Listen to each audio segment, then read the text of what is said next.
I think it's really important that people understand that even though commodity prices have come down quite a bit in the last several weeks, the reality is that the fundamentals, the fact that demand is far outstripping supply, is still in place.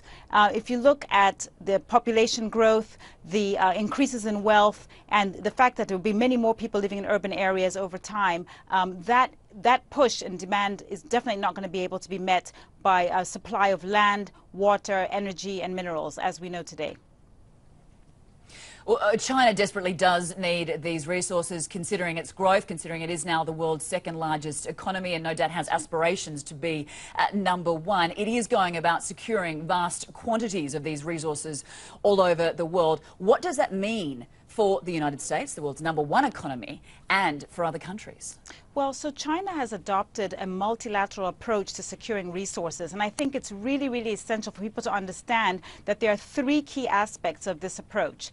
First of all, they have basically befriended countries that I call in the axis of the unloved. These are regions and countries that have traditionally been ignored by Western countries as destinations for investment. Places like Africa, much of South America, but also parts of Eastern Europe. So Brazil, Argentina, all across Africa, Kazakhstan, and so on. So that's one really big aspect which differs from what you see in the Western approach. The second aspect is the fact that China is, to some people's mind, overpaying for these assets, using her over $3 trillion in foreign exchange reserves. This vast amount of money is being used as a big push for resources across the globe. And again, this sets her apart from the abilities of many of the would-be competitors. And then finally, China has become the price setter for many resources. Things like copper and coal, China is the go-to buyer and therefore is able to influence prices. This approach has set China completely separate and apart from places like the United States,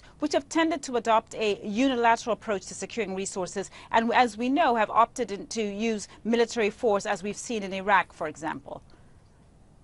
Yeah, as you say, China does have the cash, but its economy is also slowing down. There are rumours of a stimulus package that will be needed to prop up this economy. Will this affect China's race, I guess, for these resources?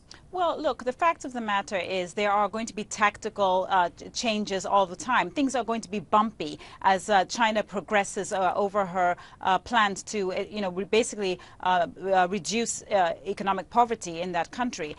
So am I worried about China's economy slowing down? No, not really. I mean, the worst case scenario is that we're seeing around 7%, 7.5% economic growth. But, that's set against a 2% growth in resource supplies around the world, suggests to me that there's still a 5% gap that the world cannot meet. And therefore, this leaves me quite bullish for resources in terms of the next several years.